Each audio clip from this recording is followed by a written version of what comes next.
गुरु की वापसी, ईश्वर स्तरीय पुरस्कार। उन्होंने देखा कि रेयांश मेहता का वाहन आवासीय क्षेत्र से बाहर निकल गया। अपार्टमेंट बिल्डिंग में वापस आकर नव्या गुप्ता ने उत्सुकता से पूछा, दादाजी, आप रेयांश मेहता से कैसे मिले? अभी अभी हुई हमारी बातचीत के बाद मुझे ऐसा लग रहा है जैसे आप पहली बार मिले हैं। ड्रैगन किंग वापस आने वाला है और रेयांश मेहता की से उसका टकराव होना तय है।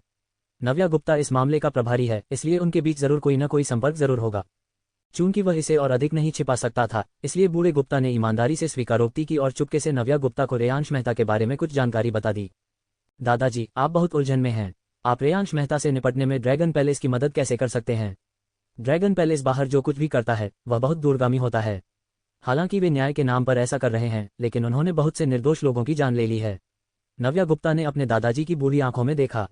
फिर उसने आह भरते हुए कहा, लेकिन मैं तुम्हें दोष नहीं दे सकती। मैं भी यही करती। आखिरकार मेरी तो एक ही दादी है और तुम सब मुझे बहुत प्यार करते हो। बूढ़े गुप्ता ने कहा, यह मामला खत्म हो गया है और अंतिम परिणाम अच्छा रहा। मुझे अब ड्रैगन पैलेस को परेशान करने की जरूरत नहीं है, इसलिए इसका जिक्र ही न करें। रेयांश मेहता हमारे परिवार के प्रति दयालु रहे हैं और हमें ये याद रखना चाहिए। यदि ड्रैगन पैलेस और उसके बीच संघर्ष तीव्र हो जाता है तो आपके नेतृत्व वाली टीम को उसकी मदद करनी चाहिए और उसे परेशानी में पड़ने से रोकना चाहिए। चेयरचांद ने सिर हिलाया और कहा, जब तक यह नियमों का उल्लंघन नहीं करता मैं ऐसा करूंगा। ... रेयांश मेहता हेलीकॉप्टर द्वारा मुंबई लौट आए। रास्ते में उसने फोन करके बाओ जिंग से कहा कि वह किसी ऐसे व्यक्ति का प्रबंध करे जो उस बूढ़ी महिला के लिए आवश्यक दवा ला सके। कुछ दुर्लभ औषधीय जड़ी बूटियां तो फार्मेसियों में भी उपलब्ध नहीं होती, उन्हें केवल निजी खरीद के माध्यम से या ग्रामीण इलाकों में लोगों से खोजकर ही प्राप्त किया जा सकता है। ये निस्संदेह बहुत समय लेने वाला काम है, लेकिन बाओ जिंग के पास अब कई खुफिया विशेषज्ञ हैं और उनके काम पर होने से यह काम जल्दी पूरा हो सकता है। अनुसंधान प्रयोगशाला में वापस आकर बिजली व्यवस्था सामान्य हो गई और रेयांश मेहता ने सैन्य कृत्रिम अंगों के अनुसंधान में खुद को डुबोना जारी रखा। बस इतना ही। मैं दिन में अनुसंधान प्रयोगशाला में काम करता हूँ। शाम को वह विभिन्न मुद्राओं में जिंग वान निंग के साथ शतरंज खेलने के लिए विला में लौट आते थे। मेरे पास शांतिपूर्ण और संतुष्टिपूर्ण दिनों का दौर था। इस दौरान रेयांश मेहता निश्चित रूप से ड्रैगन पैलेस मामले से निपटना नहीं भूला। अशोक वर्मा, विशाल कुमार और श्री गुप्ता के अलावा नवरंग प्रांत में ड्रैगन पैलेस से संबंधित कई अन्य ताकतें हैं। वे उन बड़े बाघों की तरह खूंखार नहीं हैं। वे टॉम, डिक और हैरी से अधिक कुछ नहीं हैं, जिनका उल्लेख करना भी उचित नहीं है। बाओ जिंग और आशीष की कार्रवाई और गुप्ता लाओ और अशोक वर्मा के गुप्त सहयोग के साथ नवरंग प्रांत के अंडरवर्ल्ड या वैद्य दुनिया में कोई भी ताकत नहीं थी जिसे रेयांश मेहता ने छूने की हिम्मत नहीं की। एक ही तेज प्रहार से जो पकड़े गए थे वे पकड़े गए, जो भगाए गए थे वे भगाए गए और जिन्होंने जघन्य अपराध किए थे वे मौके पर ही मारे गए। सतह पर रेयांश मेहता मेहता इंडस्ट्रीज के निदेशक होने के अलावा नवरंग प्रांतीय चैम्बर ऑफ कॉमर्स के अध्यक्ष का पद भी संभालते हैं। वे पूरी तरह से नवरंग प्रांत के अधिपति बन गए हैं। अब वे एक शहर तक सीमित छोटे जमींदार नहीं रहे। जिया साम्राज्य के कई प्रांतों में से नवरंग प्रांत न तो बड़ा है और न ही छोटा। वह एक सुप्रसिद्ध व्यक्ति बन गए थे और उन्होंने अपना नाम बनाना शुरू कर दिया था। गुप्ता लाओ और अशोक वर्मा के सहयोग से रेयांश मेहता के नए फोमिंग एजेंट कारखाने ने अंततः सुचारू रूप से उत्पादन शुरू कर दिया और धीरे धीरे लाभदायक हो गया। उत्तर पश्चिम में विज्ञान और प्रौद्योगिकी शहर के लिए अंतिम डिजाइन योजना को अंतिम रूप दे दिया गया और अधिकारियों ने शीघ्रता से विभिन्न जटिल स्वीकृतियां पारित कर दी, जिससे मेहता इंडस्ट्रीज को निर्माण कार्य शुरू करने की अनुमति मिल गई। मस्तिष्क कंप्यूटर इंटरफेस में शामिल वैज्ञानिक और तकनीशियन भी रेयांश मेहता के अथक मार्गदर्शन में अधिक से अधिक ज्ञान प्राप्त कर रहे हैं और पहले से ही कुछ कार्यों में मदद करने में सक्षम हैं। विज्ञान एवं प्रौद्योगिकी रणनीति का विकास धीरे धीरे आगे बढ़ा है और एक स्थिर पद पर पहुंच गया है और अप्रत्याशित शेयर बाजार में ईश्वरीय निवेश कौशल का उपयोग करके प्राप्त रिटर्न भी अत्यंत उदार है। अब ये कई परियोजनाओं के लिए वित्तपोषण का सबसे बड़ा स्रोत है। रेयांश मेहता की वित्तीय कंपनी बाहर से धन नहीं जुटाती है। अधिकांश धन मेहता इंडस्ट्रीज के मूल फंड से आता है, इसलिए इसे किसी के साथ साझा करने की कोई आवश्यकता नहीं है। वह ये भी जानता था कि बैंक से बड़ी रकम उधार लेकर काम चलाने से उसे कम समय में अधिक कमाई करने का मौका मिलेगा। वास्तव में कई बैंकों ने उन्हें प्रस्ताव भी दिए हैं, लेकिन वह सहज महसूस नहीं कर रहा था। हालांकि उसे पता था कि वह मुनाफा कमा सकता है, फिर भी वह कर्ज नहीं लेना चाहता था और एक स्थिर, व्यवस्थित तरीका अपनाना चाहता था। वैसे भी मैं इसे देर सवेर अर्जित कर लूंगा और मेरी वर्तमान आय और व्यय संतुलन बनाए रखने के लिए पर्याप्त हैं, इसलिए अनावश्यक परेशानी पैदा करने की कोई आवश्यकता नहीं है। इन बातों के अलावा यह उल्लेखनीय है कि लिटिल वुलविंड और वाइल्ड मॉन्क मुंबई लौट आए। दोनों 1 दर्जन से अधिक पारंपरिक मार्शल आर्ट मास्टरों को वापस लाए जो प्लैनेटरी स्क्वाड में शामिल हो गए। उनका परीक्षण करने के बाद रेयांश मेहता ने पाया कि उनमें से किसी को भी कोई व्यक्तित्व समस्या नहीं थी और जो विशेषज्ञ उन्होंने ढूंढे थे वे काफी विश्वसनीय थे। जो लोग अविश्वसनीय हैं वे सूची में नहीं हैं। नए मार्शल कलाकारों की क्षमताओं के आधार पर रेयांश मेहता ने उन्हें उदार वेतन की पेशकश की और कई लाभों का वादा किया, जिससे धीरे धीरे उन्हें मेहता इंडस्ट्रीज में एकीकृत होने में मदद मिली। उनके जुड़ने से मूल ग्रहीय टीम के साथ अब 20 से अधिक पारंपरिक मार्शल आर्ट मास्टर हैं, जिनमें से प्रत्येक अविश्वसनीय रूप से शक्तिशाली है। रेयांश मेहता की सुरक्षा शक्ति में काफी वृद्धि हुई है, जिससे उसे सुरक्षा का जबरदस्त एहसास हुआ है। कुछ महत्वपूर्ण इमारतों की सुरक्षा के लिए अब सुरक्षाकर्मी भी तैनात हैं। प्लैनेटरी स्क्वाड अब केवल एक द्विआयामी विज्ञान कथा नाम नहीं रह गया है, यह एक वास्तविकता बन गया है और मार्शल आर्ट के अभ्यासकर्ताओं के बीच इसने कुछ प्रसिद्धि प्राप्त कर ली है। ये तब हुआ जब रेयांश मेहता ने नवरंग प्रांत में ड्रैगन पैलेस के अधिकांश महत्वपूर्ण मोहरों को पूरी तरह से समाप्त कर दिया था। ये प्रणाली तुरंत उसके दिमाग में कौंध गई। सिस्टम ने महसूस किया है कि होस्ट ने मिशन सफलतापूर्वक पूरा कर लिया है। इनाम वितरित किया जा रहा है। डिंग, इनाम सफलतापूर्वक वितरित किया गया। क्या आप इसे तुरंत प्राप्त करना चाहेंगे? अध्ययन में रेयांश मेहता ने अभी नई स्टॉक ट्रेडिंग योजना तैयार करना समाप्त किया ही था कि सिस्टम की आवाज उसके दिमाग में प्रकट हुई। उसने कीबोर्ड से हाथ हटा लिए, अपनी कुर्सी पर पीछे झुक गया और होठों पर मुस्कान लिए खिड़की के बाहर के सुंदर दृश्य को निहारा। वह इस पल का लंबे समय से इंतजार कर रहा था। तुरंत वापस ले लो। डिंग, निष्कर्षण सफल रहा। उत्तम गुरुत्वाकर्षण विरोधी अनुसंधान तकनीक मेजबान की स्मृति में स्थापित कर दी गई है। कृपया अपने विचारों को व्यवस्थित करें। जैसे ही उसके मन में आवाज गिरी, रेयांश मेहता को लगा कि उसकी यादों में बहुत सारी जानकारी उभर आई है। यह एंटी ग्रेविटी तकनीक के बारे में है, जिसमें सामग्री अधिग्रहण और शोधन से लेकर घटक निर्माण, एंटी ग्रेविटी उपकरणों के संचालन में सुरक्षा के मुद्दे, एंटी ग्रेविटी का उपयोग करके बनाए जा सकने वाले तकनीकी उत्पाद और अंतरिक्ष में लागू किए जा सकने वाले विभिन्न प्रकार के समाधान आदि शामिल हैं। यह मूल रूप से सब कुछ विस्तार से समझाता है। यहाँ तक कि गुरुत्वाकर्षण रोधी हथियार भी हैं। एक बार प्रौद्योगिकी वृक्ष के अंत तक शोध हो जाने पर वे एक देश को पल भर में नष्ट कर सकते हैं। इससे रेयांश मेहता प्रसन्न भी हुआ और अत्यंत चिंतित भी। ये तकनीक भयावह है। ये वैश्विक शक्ति गतिशीलता में क्रांतिकारी बदलाव ला सकती है तथा ऐसे अंतरतारकीय हथियार बना सकती है जो परमाणु हथियारों से भी बेहतर होंगे। पृथ्वी की वर्तमान सैन्य शक्ति की तुलना में यह एक पिरामिड के समान अत्यंत तुच्छ है। यदि यह कुछ महत्वाकांक्षी व्यक्तियों के हाथों में पड़ गया तो विश्व नष्ट हो जाएगा। इसलिए रेयांश मेहता को कर्मियों का चयन करने और गुरुत्वाकर्षण विरोधी तकनीक को छिपाने में अच्छा काम करना चाहिए। एंटी ग्रेविटी पर शोध करने में जल्दबाजी न करें। मेरे पास पहले से ही ब्रेन कंप्यूटर इंटरफेस तकनीक, फोमिंग एजेंट और कई अन्य परियोजनाएं हैं। अगर मैं इन पर शोध करने में और समय लगाऊंगा तो बाकी प्रगति में देरी होगी और मेरे पास इतना समय नहीं है।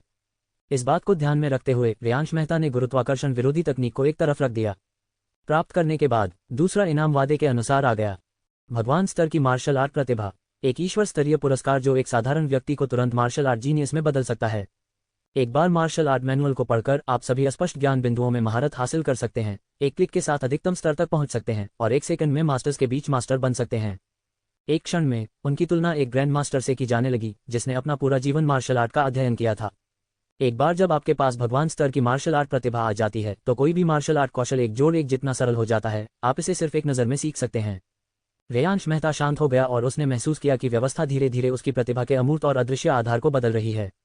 हाल ही में किए गए उनके प्रयासों ने अंततः उन्हें सफल बना दिया है। उनकी ईश्वर स्तरीय मार्शल आर्ट प्रतिभा रेयांश मेहता के जीवन की नींव बदल रही है।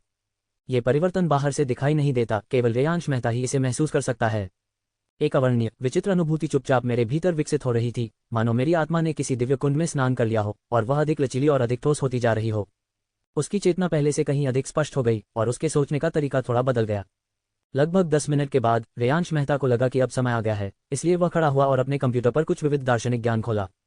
ये बेकार है, मैं इसे समझ नहीं पा रहा हूँ। दूसरे पहलुओं की बात करें तो जिन चीज़ों का मैंने पहले कभी सामना नहीं किया, मैं उन्हें तुरंत समझ नहीं पा रहा हूँ। यह अब भी पहले जैसा ही है। अगर मैं किसी चीज़ को नहीं समझ पा रहा हूँ तो मैं उसे अब भी नहीं समझ पा रहा हूँ। मैंने कंप्यूटर बंद कर दिया। रेयांश मेहता बाहर गया और पक्षियों के कलरव और सुगंधित फूलों से भरे खुले स्थान में खड़े होकर ध्यान का अभ्यास करने लगा। मुझे अपने मन में वह बात याद आ गई जो आशीष ने एक बार कही थी, शब्दशः।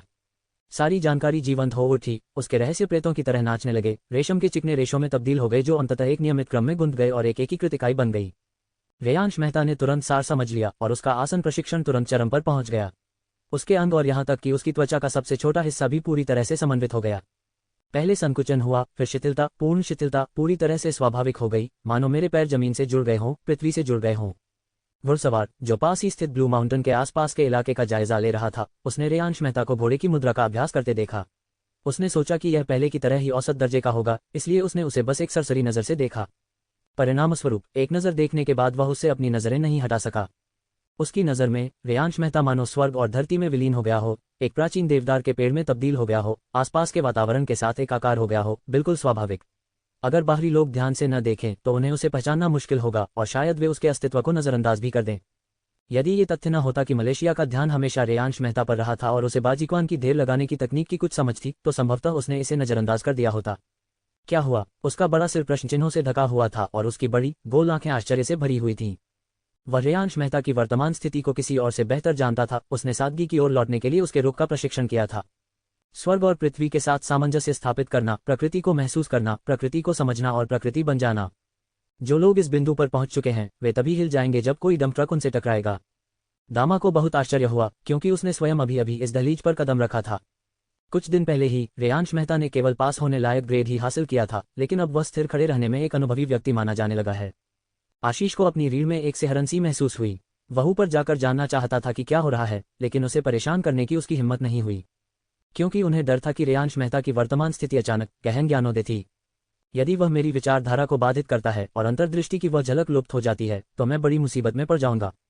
थोड़ी देर इंतजार करने के बाद आशीष चुपचाप वहां पहुंचे और अन्य सुरक्षाकर्मियों को निर्देश दिया कि वे रेयांश मेहता को परेशान न करें और चुप रहें। रेयांश मेहता ने आशीष को डरते डरते एक सतर्क चूहे की तरह पास आते देखा और मनोरंजन और झुंझलाहट के मिश्रण के साथ कहा, उस अभिव्यक्ति में क्या गलत है? क्या आपको कब्ज है? अन्यथा मैं आपको डॉक्टर को दिखाने के लिए 1 दिन की छुट्टी दे दूंगा। उसके जैसे लंबे आदमी के लिए ऐसा अश्लील कदम उठाना सचमुच कठिन है। बॉस, क्या आपको कोई आभास नहीं हो रहा? क्या आप इस स्तर पर महारत हासिल कर चुके हैं? आशीष शर्म से मुस्कुराए। वह रेयांश मेहता के चारों ओर चक्कर लगाता रहा, उसमें कोई दोष ढूंढने की कोशिश करता रहा, लेकिन पाया कि इस कौशल को केवल 4 शब्दों में वर्णित किया जा सकता है, दोषरहित या माउंट ताई जितना स्थिर। चाहे वह घुटने के मोड़ का वक्र हो या जांघ से नितंबों तक का सीधापन, किसी भी छोटे विवरण के साथ कोई समस्या नहीं है। इसके अलावा ऐसा प्रतीत होता है कि रेयांश मेहता ने मूल धेर के काम में कुछ बदलाव किए थे जिसे वह देख नहीं पा रहा था और उसे उच्च स्तर पर ले गया था। हाँ, अभी अभी तो अचानक ही मुझे एक दिव्य ज्ञान हुआ, मानो कोई द्वार खुल गया हो, पल भर में सब कुछ स्पष्ट हो गया और आखिरकार मैं समझ गया। रेयांश मेहता बड़बड़ाता रहा, मुझे नहीं पता कि मैंने इसमें महारत हासिल की है या नहीं, क्या आप देख सकते हैं? बॉस, फिर से खड़े हो जाओ। मलेशिया अभी भी थोड़ा संशय में है, ये समझ में नहीं आता। रेयांश मेहता फिर से सीधा हो गया, अपने मन को शांत किया और पृथ्वी से जुड़े होने की उस स्थिति से अलग हो गया और फिर से खड़े होने की मुद्रा का प्रदर्शन किया। सभी गतिविधियां मानक और सहज थीं, एक ही बार में पूरी होकर एक बार फिर पूर्ण अवस्था में पहुंच गईं। सांस स्वाभाविक और स्पष्ट थी और सांस लेने की आवृत्ति स्वर्ग और पृथ्वी की आदिम ऊर्जा के समान थी। आशीष की आंखें अविश्वास से चौड़ी हो गईं। तुमने सचमुच इसमें महारत हासिल कर ली है? ये कैसे संभव है? क्या सचमुच रातों रात अलौकिक शक्तियां प्राप्त करना संभव है? बॉस, आपने एक रात में वो कर दिखाया जिसके लिए कुछ प्रतिभाशाली लोग दशकों तक कड़ी मेहनत करते हैं और आप तो उनसे भी बेहतर हैं। मैंने पहले कभी किसी को इस तरह से स्टांस ट्रेनिंग करते नहीं देखा। मेरे गुरु भी इतने कमाल के नहीं थे। मेरे गुरु अक्सर कहा करते थे कि कुंफू की सर्वोत्तम अवस्था अमरता के करीब होना है, उस स्तर पर पहुंचना है जहां मनुष्य पृथ्वी का अनुसरण करता है, पृथ्वी स्वर्ग का अनुसरण करती है और ताओ प्रकृति का अनुसरण करता है। लेकिन उन्होंने ये भी कहा कि ऐसी बात केवल पौराणिक कथाओं में ही मौजूद है और वास्तविकता में कोई भी ऐसा नहीं कर सकता, लेकिन मुझे लगता है कि आप में पहले से ही वह आकर्षण मौजूद है। समय आने पर वह निश्चित रूप से उस चमत्कारी स्तर तक पहुंच जाएगा जिसका वर्णन मेरे गुरु ने किया है, लेकिन मैं निश्चित रूप से नहीं कह सकता क्योंकि मेरे गुरु ने भी इसे कभी नहीं देखा है। आशीष मन ही मन आश्चर्यचकित हो गए, उनकी आंखें चमक उठी और वह भी घोड़े की मुद्रा में खड़े हो गए। हल्की हवा बह रही थी और भिंडी की खुशबू हवा में फैल रही थी। हालांकि दोनों महिलाएं एक ही मुद्रा में खड़ी थीं, लेकिन उनके आकार काफी मिलते जुलते लग रहे थे। हालांकि मलेशिया में उस विशेष आकर्षण का अभाव है। ये रेखा छोटी लग सकती है, लेकिन यह एक बहुत बड़ा अंतर दर्शाती है जिसे जीवन में कभी पार नहीं किया जा सकता। रेयांश मेहता ने सहज भाव से कहा, खड़े होकर किए जाने वाले व्यायाम तो बस दैनिक प्रशिक्षण हैं। ये शरीर के जुड़ाव को बनाए रख सकते हैं, आंतरिक शक्ति को सुचारू रूप से प्रवाहित रख सकते हैं, सार ऊर्जा और आत्मा का विकास कर सकते हैं और हमेशा चरम शारीरिक फिटनेस बनाए रख सकते हैं। लेकिन मेरा लक्ष्य केवल अपने शरीर को मजबूत करना ही नहीं है, मैं आत्म सुरक्षा के कुछ साधन भी हासिल करना चाहता हूँ। आशीष, क्या आपको लगता है कि मैं अब बाजीक्वान की आक्रामक तकनीकों का अभ्यास कर सकता हूँ? आशीष ने जल्दी से सिर हिलाया और कहा, ये ठीक है, लेकिन बॉस, आपको अभी विश्वास अभ्यास और अन्य सहायक तरीकों का अभ्यास करने की आवश्यकता है ताकि यह सुनिश्चित हो सके कि जब आप कोई कदम उठाएं तो आपकी सांस स्थिर और निरंतर रहे। मुझे इसके बारे में बताओ। रेयांश मेहता ने अपनी बाहों को मोड़ लिया और अपनी इच्छानुसार अपने ऊपरी शरीर को मोड़ लिया, लेकिन सबसे परिष्कृत उपकरण भी उसके निचले शरीर में थोड़ी सी भी हलचल का पता नहीं लगा सके। खड़े होकर ध्यान का अभ्यास करते हुए आशीष ने अन्य सहायक व्यायामों के रहस्यों को समझाया। रेयांश मेहता ने इसे एक बार प्रदर्शित करने से पहले 3 मिनट से भी कम समय तक सुना और कहा, क्या यह सही है? आशीष ने जल्दी से रेयांश मेहता की छाती को छुआ, अपनी उंगलियों को रेयांश मेहता के फेफड़ों और डेंटियन पर दबाया और फिर उन्हें धीरे से रेयांश मेहता के नथुने पर रख दिया। बिल्कुल सही, फिर से एकदम सही, उसे तो बस कुछ ही देर में मिल गया। आशीष एकदम चकित हो गए। उन्होंने यह बात केवल एक बार कही, सिर्फ एक बार। उस समय उसे इस क्यूई साधना पद्धति को सीखने में बहुत समय लगा और उसने इसे तभी सीखा जब उसके गुरु ने उसे धैर्यपूर्वक समझाया और फिर भी वह इसे भूलता रहा। जैसा कि पता चला, रेयांश मेहता ने इसे केवल एक बार सुना और फिर उसने इसे कर दिखाया। उसे ऐसा महसूस हुआ जैसे वह किसी ऐसे कुशल कारीगर के सामने खड़ा हो जो कई वर्षों से उसके साथ काम कर रहा हो। एक पल के लिए आशीष को आश्चर्य हुआ कि क्या रेयांश मेहता सिर्फ नाटक कर रहा था